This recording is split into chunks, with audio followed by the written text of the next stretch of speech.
Nos digan de esa manera, con nombres, con apellidos, y además la parte siria y libanés, ¿no? Y los vínculos del hoy preso, supuestamente Tarek El Aissami. Ahora entiendo por qué lo tratan ¿no? Como lo están tratando, ¿no? Es decir, ¿dónde está? ¿Quién lo tiene, no? Había leído un reportaje que decía que estaba en el Dejecín de Fuerte Tiuna, y yo no lo creo, ¿no? No lo creo. O sea, ahora sabemos por qué no lo han presentado públicamente, por qué está desaparecido. Me faltó algo, o sea, quería preguntarte, aparte de la red árabe, ¿no? La red rusa, que tú has hablado mucho de esa relación que tiene el régimen con Rusia, la ves como problema también porque en Europa es algo muy sensible, ¿no? Aparte de Irán. Si tú te das cuenta, en Europa no se habla tanto del peligro transregional con Irán como con Rusia, ¿no? Entonces me gustaría que nos hablaras un poco de eso. Claro, sí.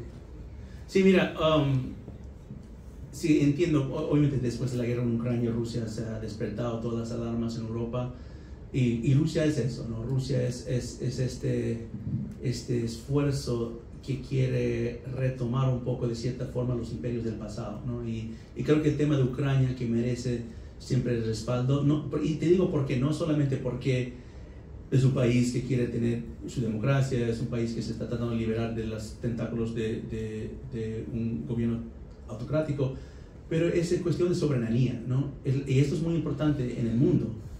Si países pueden empezar a mantener su identidad, o siempre van a estar chantaje de los imperios del pasado. Y eso es una cuestión para Taiwán, es una cuestión para muchos países en el mundo, y yo creo que eso va. A su pregunta, Tamara, sobre Rusia, mira, creo que el punto de la presentación y todo es Rusia, China, Irán, quien quieras, ¿no? Si mañana Corea del Norte quiere meterse en esto, esa red logística es manejada por los árabes. Entonces ellos prestan este servicio a todos.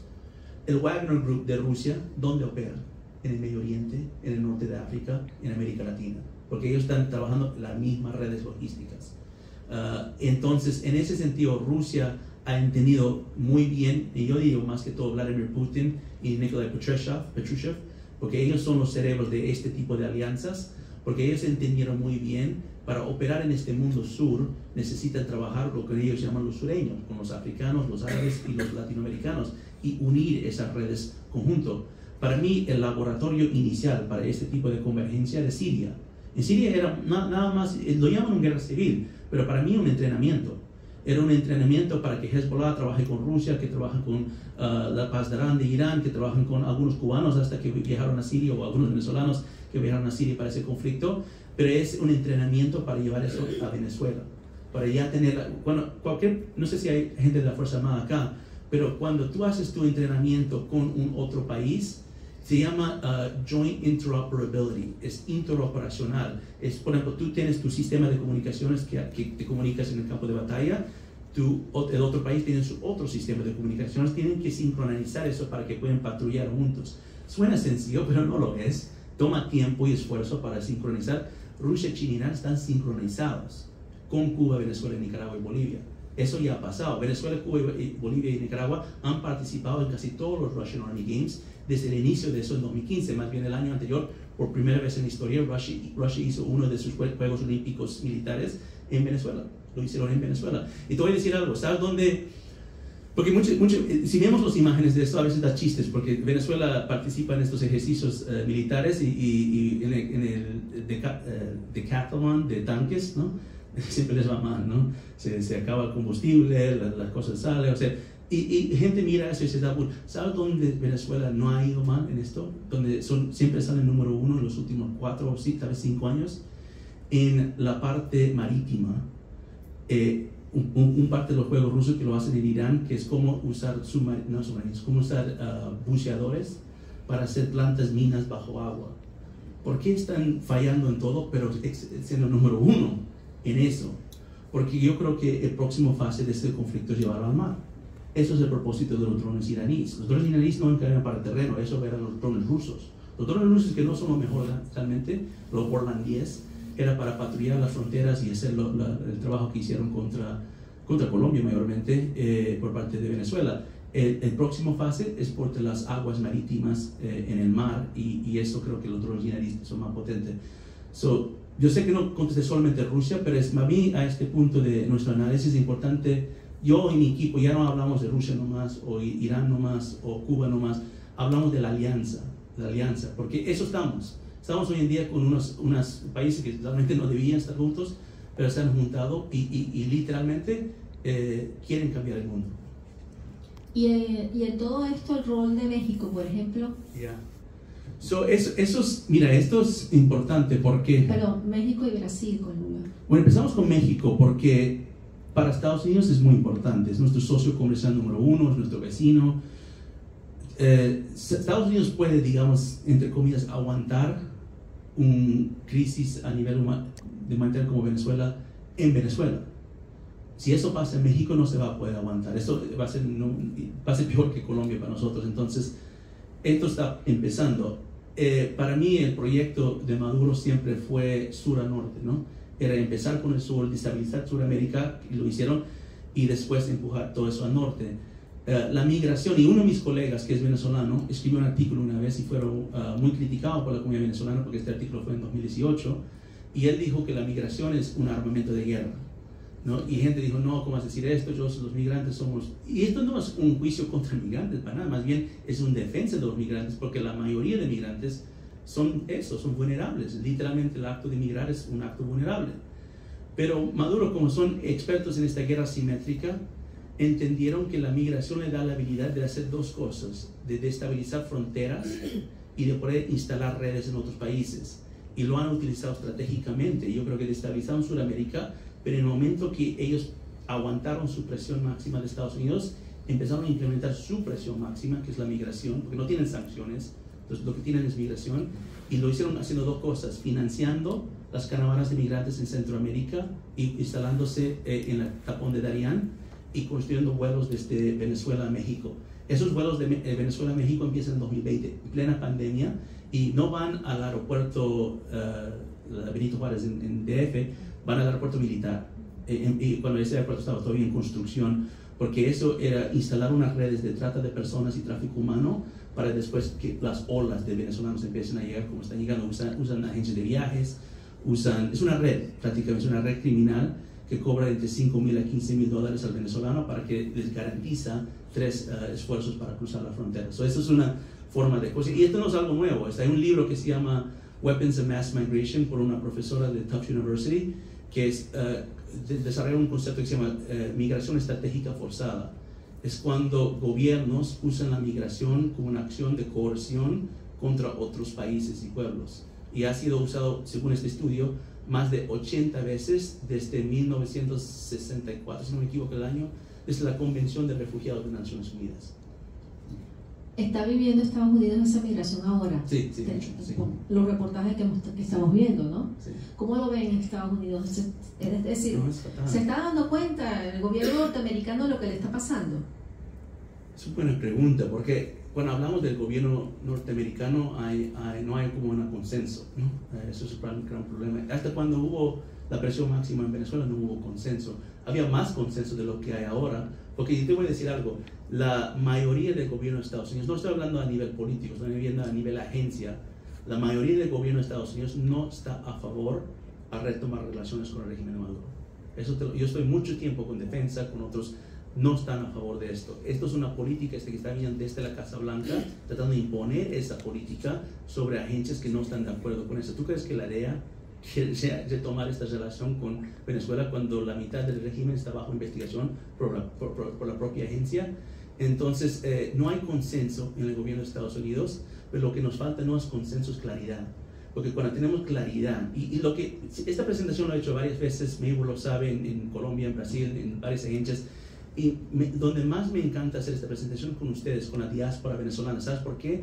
Porque yo siento, cada vez que hablo con una comunidad venezolana, prendo una luz, y ustedes saben mejor que yo, saben más que yo, van a sus experiencias que tuvieron en Venezuela. Esto me hace sentido, ahora cuadra esto, ahora entiendo esto. Y esa es la claridad que necesitamos. Esto va un poco a lo que espero que puede pasar en el futuro. el futuro de Venezuela va a depender de la diáspora.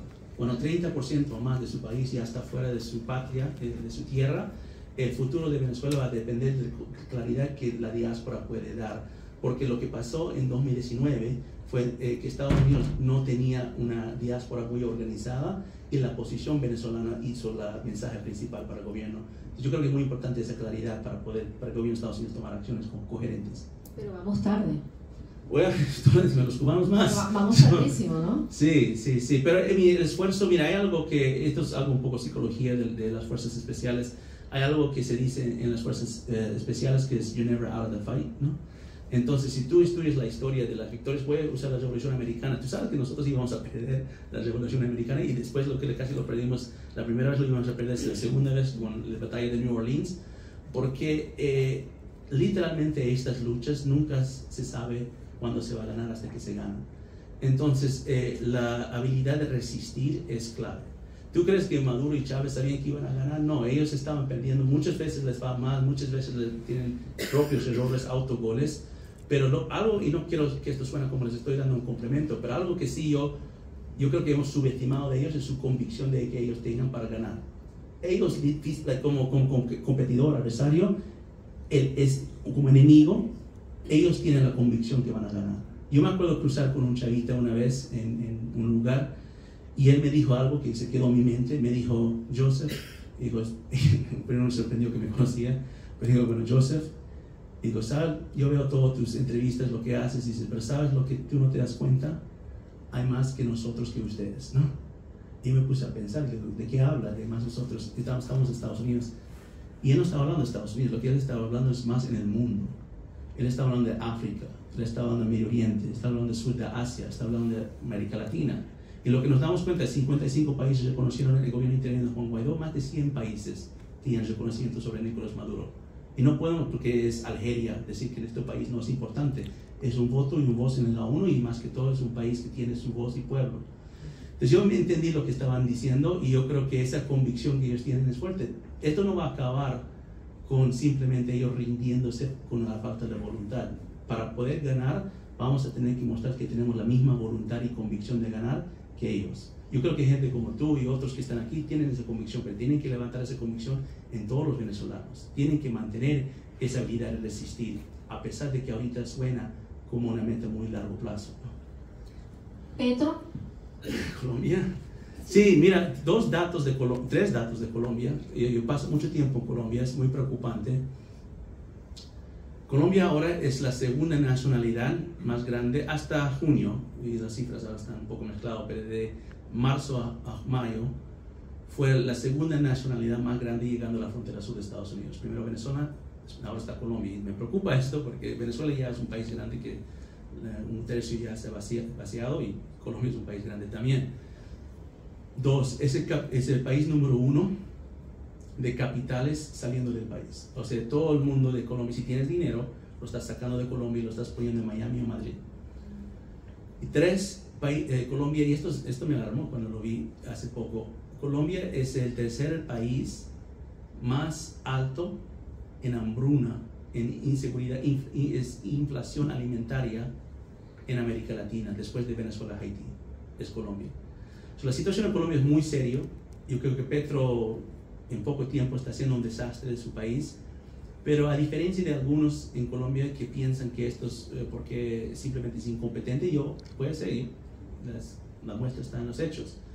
Pero yo creo que estamos viendo un tiempo de América Latina y ya no están instalando dictadores, están instalando gobiernos de transición, que están transicionando de la democracia a la autocracia, con el hecho de poder destruir las instituciones y mostrar que la democracia te lleva a desorden. Y cuando los pueblos latinoamericanos compran esa falsa narrativa, van a abandonar eso. ¿Para qué? Para el orden autocrático. Y yo creo que lo que han instalado, lo que está detrás de Petro, desde Omar Castro en Honduras, hasta Gabriel Boric en Chile, o más que todo Pedro Castillo en Perú, que ya está fuera, ha sido potencias como lo que estoy hablando, que lo único que les interesa ahorita es debilitarlas institucionalmente, y estos presidentes no están para quedarse. Petro se va a ir, Zelaya se va a ir, no son como Maduro o Ortega, eso es otro proyecto. Entonces yo los llamo estados paralelos hoy en día, donde la crimen organizado se está superándose del gobierno y ocupando espacios de poder. Entonces, eso es lo que creo que está pasando en Colombia. donde la disidencia es la ELN, la GAO, la oficina, todos estos grupos, el cartel de Golfo, están ocupando más y más poder. Y después de todo lo que has dicho, ¿cómo ves las primarias y la salida? Tenía que preguntártelo, ¿sí? O sea, yo sé que no tienes una bolita, ¿no? Pero no. ¿Cómo, yo pensé que estabas hablando de primarias estadounidenses. No, las nuestras. La de Venezuela, porque no sé si tú ves una salida con votos, ¿no? Yo en lo absoluto no la veo nunca y nunca la he visto, pero después de esto me veo, ¿no? Y lo que yo veo en esa cuestión de elecciones y cosas, yo veo mucha manipulación, ¿no? Y yo creo que todos los países autocráticos en el mundo no se llaman autocráticos, se llaman democráticos. Entonces usan elecciones para hacer un dibujo, un show, para poder mostrar que son lo que no son realmente. Yo no puedo hablar mucho del entorno de lo que está pasando en la primaria, que no lo sigo realmente. En mi equipo que lo sigue un poco, han escrito un papel, lo llaman el ciclo vicioso de la mentira, algo así, ¿no? Que siempre nos engañan, siempre pasa. Pero yo diría esto, que lo que algo aprendí en estudiar al régimen chavista es su habilidad de engañar muy fuerte. O sea, no tienen misiles, no tienen grandes tropas, no tienen grandes tecnologías, lo que tienen es la habilidad de mentir, es muy fuerte. Y dos, su disposición a tomar riesgos. Y yo no descarto que Maduro se va, ¿no? Porque Maduro no es el empiezo ni el fin de esto, ¿no? Este proyecto tiene mucho más propósitos. Y que si Maduro decide abandonar su poder, que eso puede manipular a la puebla venezolana para pensar que esto se acabó, esto se va a transicionar con una cara nueva que tal vez no conocen.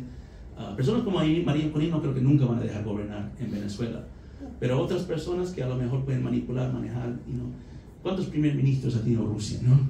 ¿Cuántos presidentes ha tenido Irán?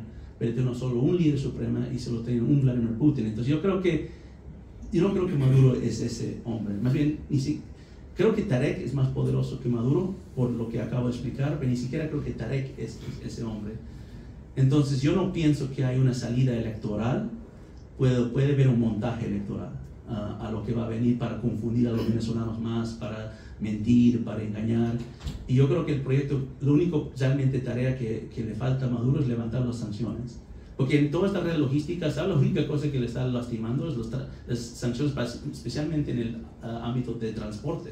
Porque Petro quería inmediatamente que los vuelos de Conviasa vengan a Colombia. ¿Y qué pasó? Dijo, bueno, espera, es que hay sanciones sobre esa aerolínea Conviasa. Y si van tus empresas que están haciendo servicio a esa empresa pueden estar bajo sanciones también. Y Petro dijo, esperamos. So, ese proyecto están empujando. Yo pienso apenas lo hacen, la parte electoral no les vale tan importante, ¿no? Bueno, yo quisiera ahora sumar al público, a los que quieran preguntar.